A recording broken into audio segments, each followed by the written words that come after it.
ये सब टीवी पे दिखाने से काम नहीं चलेगा। हालांकि ट्रंप रुकने के मूड में नहीं है, टैरिफ लगा रहे हैं, अतिरिक्त टैरिफ लगाने की बातें कर रहे हैं, फिर और प्रतिबंध लगाने की धमकी दे रहे हैं। ट्रंप की इन धमकियों को लेकर इंडी गठबंधन खूब माहौल बना रहा है। ट्रंप ने तो बहुत बड़ा कांड कर दिया, भारत की इकोनॉमी पर बड़ा असर पड़ेगा। ट्रंप की धमकियों के बहाने विपक्ष के नेता पीएम मोदी को घेरने के लिए एकदम कूद के आ गए। राहुल गांधी ने कहा कि ट्रंप इकोनॉमिक ब्लैकमेल कर रहे हैं, एक अनफेयर डील करने के लिए भारत को धमका रहे हैं। पीएम मोदी को अपनी कमजोरी छोड़कर भारतीय हितों को बचाना चाहिए। इसी तरह असदुद्दीन ओवैसी भी फायर हो गए। ओवैसी ने कहा कि भारतीय एक्सपोर्ट को नुकसान होगा, सप्लाई चेन टूट जाएगी, एफडीआई प्रभावित होगा, जॉब्स चली जाएंगी। पीएम मोदी परवाह क्यों करें? ओवैसी ने आरोप लगाया कि पीएम मोदी अपने अरबपति दोस्तों के खजाने भरने के लिए भारत की रणनीतिक स्वायत्तता को दांव पे लगा रहे हैं। आप सुनिए विपक्ष के नेता कैसे कैसे बयान दे रहे हैं इस वक्त में भी नरेंद्र मोदी को घेरने के लिए। भारतीय जनता पार्टी को यह बात 10 साल पहले सोचना था कि हमें अपने किसानों के हित के लिए, खेती बाड़ी के लिए, दूध और दूध के बने हुए तमाम पदार्थों को लेकर के हमें हमेशा चिंतित रहना चाहिए और प्राथमिकता पर हमें अपने हर सेक्टर का ध्यान रखना है। जो लोग ये दावा करते थे कि दुनिया में सबसे मजबूत रिश्ते हैं, कोई देश ऐसा नहीं छूटा होगा जहां पर भारत को सम्मान न मिला हो, उसके बाद आज ये कहना पड़ रहा हो सरकार को, तो ये बड़े दुखद है, क्योंकि हम फॉरेन पॉलिसी पर पूरी तरह असफल रहे हैं। बोलते रहेंगे क्योंकि हमारी तरफ से कोई जवाब नहीं जा रहा है। हमारी तरफ से हमारे प्रधानमंत्री को कड़ा जवाब देना चाहिए। हमारे यहाँ तो सब कुछ है, हमारे यहाँ तो प्रकृति का आशीर्वाद है। इतना सब कुछ होने के बावजूद हम लोग उस दिशा में क्यों नहीं जा रहे हैं जिस दिशा के अंदर हम लोग आत्मनिर्भर हो सकें। ये वो लोग बोल रहे हैं, कांग्रेस के सांसद, जिनकी पार्टी ने इस देश में ऑलमोस्ट 60 साल राज किया। तो 60 साल में इतना आत्मनिर्भर बनाना देते बॉस कि ये सब सुनना ना पड़ता। अखिलेश यादव कह रहे हैं कि 10 साल पहले किसानों के बारे में सोचना चाहिए था। अरे भैया, 10 साल पहले जब ट्रंप ने टैरिफ नहीं लगाया तभी उनसे भिड़ जाते क्या? कैसी कैसी बात कर रहे हैं? कड़ा जवाब नहीं दे रहे हैं। अरे कड़ा जवाब नहीं दे रहे हैं तो ट्रंप पैर क्यों पटक रहा है? इन लोगों का बस चले ना बॉस, तो कुछ दिन में ये भी बोल दें कि नरेंद्र मोदी जाके फैट क्यों नहीं मार देते, फैटम फैटी कर लें ट्रंप से। ये कुछ भी बोल सकते हैं बॉस ये लोग। इनको खाली मोदी को घेरना है। इस राजनीति के बीच ट्रंप ने भारत पर जो टैरिफ लगाया है वो आज से लागू हो गया, 25% वाला। ट्रंप ने भारत पर 25% अतिरिक्त टैरिफ भी लगाया है, लेकिन यह अतिरिक्त टैरिफ 21 दिन बाद यानी 27 अगस्त से पहले नहीं लगेगा। इस बीच भारत और अमेरिका के बीच ट्रेड डील पर बातचीत शुरू हो जाएगी, लेकिन ऐसा नहीं है कि भारत से आने वाली हर सामान पर टैरिफ लगेगा। ट्रंप ने अभी कुछ कैटेगरी के सामान को टैरिफ की लिस्ट से बाहर रखा है। ये वो चीजें हैं जो अमेरिका के लिए जरूरी हैं, जिनके दाम बढ़ने से मुश्किल हो जाएगी, जैसे pharmaceuticals, smartphone, semiconductors, energy products. America को किए जा रहे कुल एक्सपोर्ट का करीब 50% सामान तो टैरिफ से बाहर है। तो भैया 25% टैरिफ लगाए, उसमें से आधा सामान पहले ही बाहर रख लिए जिसकी बहुत जरूरत है। तो भैया टीवी पे ये नौटंकी थोड़ी चलेगी क्या? 25, 50, 75, 100, अरे कर दो, चला लो अपने यहां का बाइट, यहां भी लोग खुश हो जाएंगे। और ट्रंप को भी पता है कि वो भारत का कुछ नहीं बिगाड़ पाएंगे। हमने आपको कल ही बताया था कि भारत पर टैरिफ लगाकर ट्रंप खुद फंस जाएंगे, क्योंकि अमेरिका में दवाइयां, इलाज सब महंगा हो जाएगा। इसलिए ट्रंप ने फार्मास्यूटिकल्स को लिस्ट से बाहर रखा है। इतना धमकाने का शौक था तो रखते ना उसको, दवाइयों को अंदर। इधर ट्रंप भारत पर टैरिफ ठोकने की बात कर रहे हैं, उधर अमेरिका से ट्रेड डील को लेकर अधिकारियों का कहना है कि ट्रंप के 50% टैरिफ लगाने का कोई लॉजिक नहीं है। विदेश मंत्रालय ने इकोनॉमिक रिलेशन से जुड़े सचिव दामू रवि का कहना है कि एक तरफा फैसला है, मुझे नहीं लगता कि इसमें कोई लॉजिक है। दामू रवि ने कहा कि ये एक फेज है, बातचीत अभी चल रही है, हमें भरोसा है कि कोई ना कोई समाधान निकल आएगा जिससे दोनों देशों का फायदा होगा। टैरिफ का भारतीय इंडस्ट्रीज पर हानिकारक असर नहीं पड़ेगा, इससे भारत की अर्थव्यवस्था लड़खड़ा नहीं जाएगी। दामू रवि ने कहा कि अगर अमेरिका में एक्सपोर्ट करना मुश्किल होगा तो जाहिर है कि भारत दूसरे मार्केट तलाश लेगा। कुछ लोग ट्रंप के टैरिफ लगाए जाने को लेकर यह भी कह रहे हैं कि ट्रंप ने तो भारत पर ज्यादा टैरिफ लगा दिया, जबकि अमेरिकी मार्केट में भारत के कॉम्पिटिटर्स जैसे बांग्लादेश, वियतनाम पर कम टैरिफ लगाया है। इससे तो भारत को बहुत ज्यादा नुकसान हो जाएगा। लेकिन यह बात भी समझने वाली है कि भारत की इकोनॉमी सिर्फ अमेरिका के एक्सपोर्ट पर नहीं टिकी है, लेकिन वियतनाम की इकोनॉमी का बड़ा हिस्सा अमेरिका को किए जाने वाले एक्सपोर्ट पर टिका है। इसलिए वियतनाम के लिए तो करो या मरो वाली स्थिति है, लेकिन भारत के साथ ऐसा नहीं है। भारत की जीडीपी का एक बहुत छोटा हिस्सा अमेरिका को किए जा रहे एक्सपोर्ट पर निर्भर है, जबकि दूसरे देशों की जीडीपी का बड़ा हिस्सा अमेरिका को किए जाने वाले एक्सपोर्ट पर निर्भर है। इसलिए वो ज्यादा अलबला गए थे।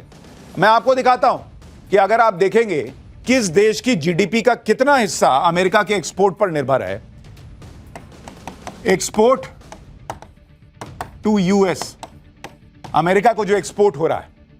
अब आप देखेंगे जीडीपी में हिस्सेदारी, मतलब जितना एक्सपोर्ट कर रहे हैं उसका कितना जीडीपी में हिस्सा बैठता है। अगर आप उस देश की बात करें, उस देश की जीडीपी में, जैसे वियतनाम है,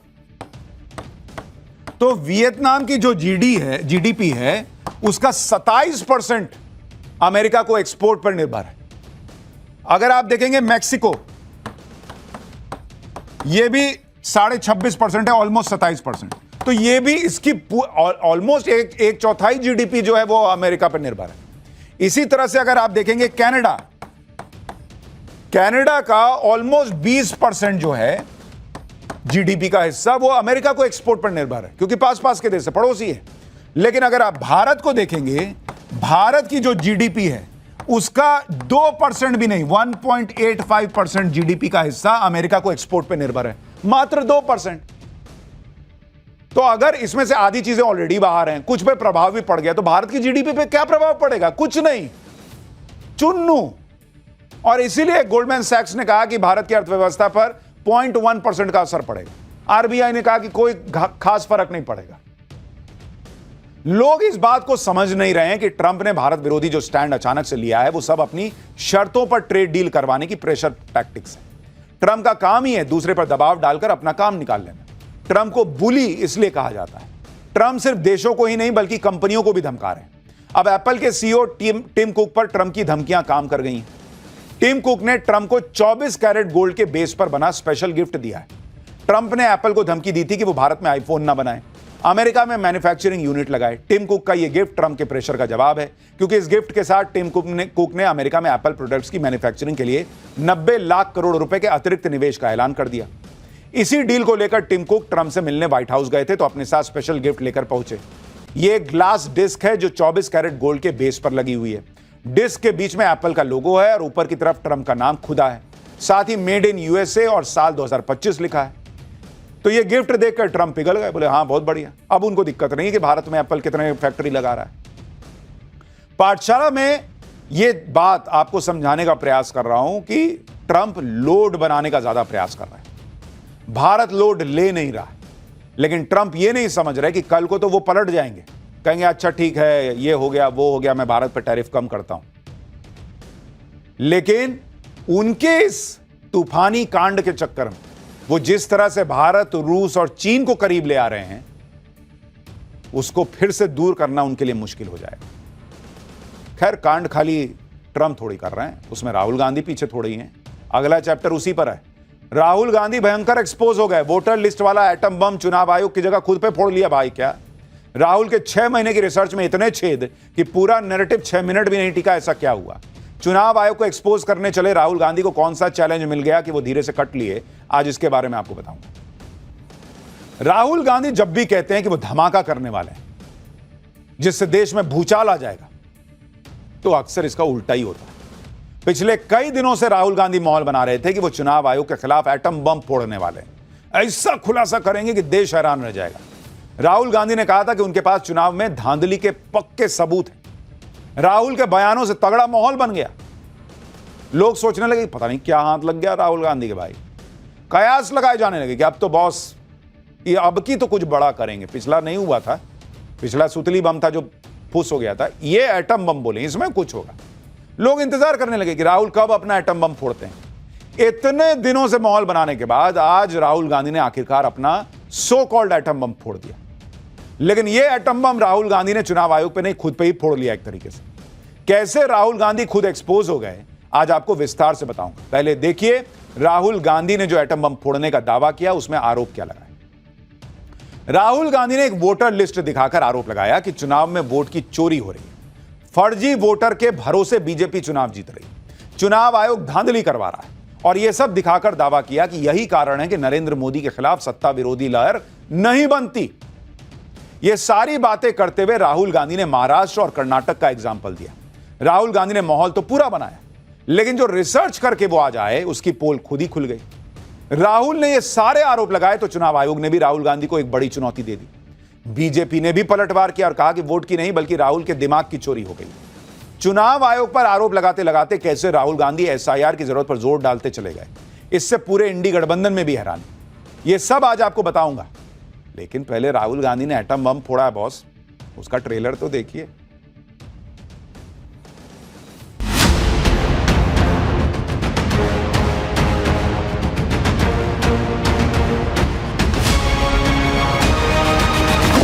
And the reasons are multiple: Ladli Behna, Pulwama, now Sindhur. The BJP is the only party that basically does not suffer this idea of anti-incumbency. The opposition is going to come to power, and then you see what we do to you.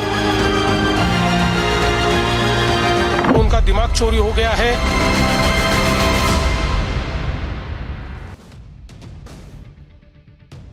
BJP वाले कह रहे हैं राहुल गांधी का दिमाग चोरी हो गया, राहुल गांधी कह रहे हैं चुनाव चोरी हो गया, वोट चोरी हो गया।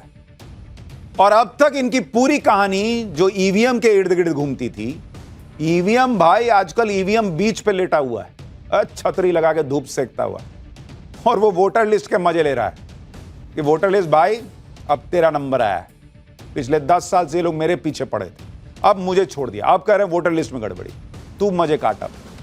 राहुल गांधी आए तो थे चुनाव आयोग के खिलाफ पीसी करने, प्रेस कॉन्फ्रेंस, लेकिन इस दौरान उनका दुख सामने आ गया। राहुल गांधी का सबसे बड़ा दुख है कि पीएम मोदी के खिलाफ एंटी इनकम्बेंसी क्यों नहीं होती, सत्ता विरोधी लहर क्यों नहीं बन पाती। पीएम मोदी लगातार जीत कैसे रहे, चाहे राज्यों की बात हो या फिर लोकसभा चुनाव की बात हो। राहुल गांधी को यही चिंता सताई जा रही कि बीजेपी के खिलाफ सत्ता विरोधी लहर बन क्यों नहीं रही। एक बार सुनिए फिर बताता हूं क्यों नहीं बन रही। Anti-incumbency is something that hits every single party in every single democracy. But for some reason, the BJP is the only party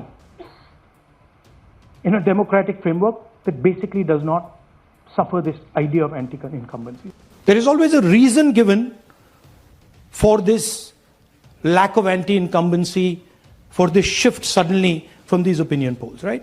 And the reasons are multiple: Ladli Behna, Pulwama, now Sindhur.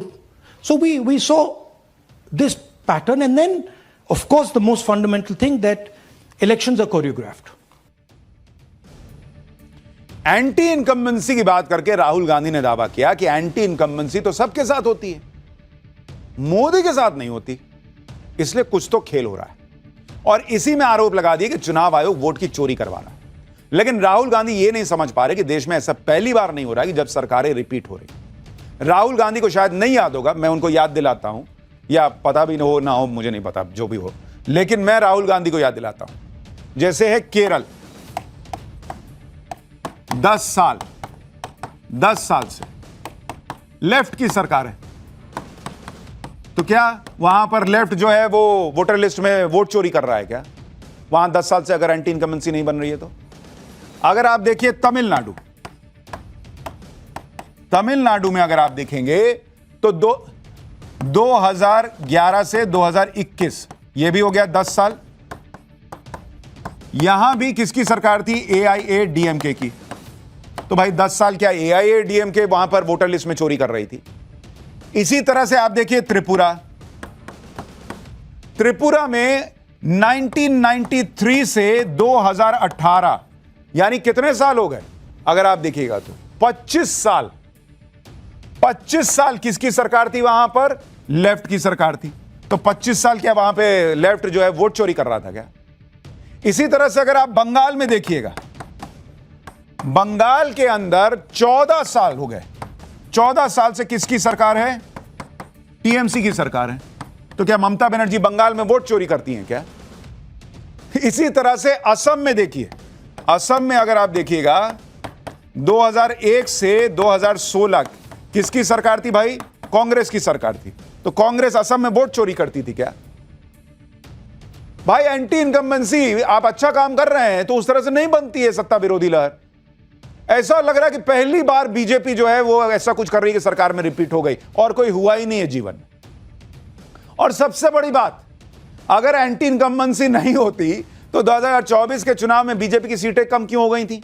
उस समय तो आप ही कह रहे थे, कांग्रेस ही कह रही थी कि देखो मोदी की हालत खराब कर दी। अब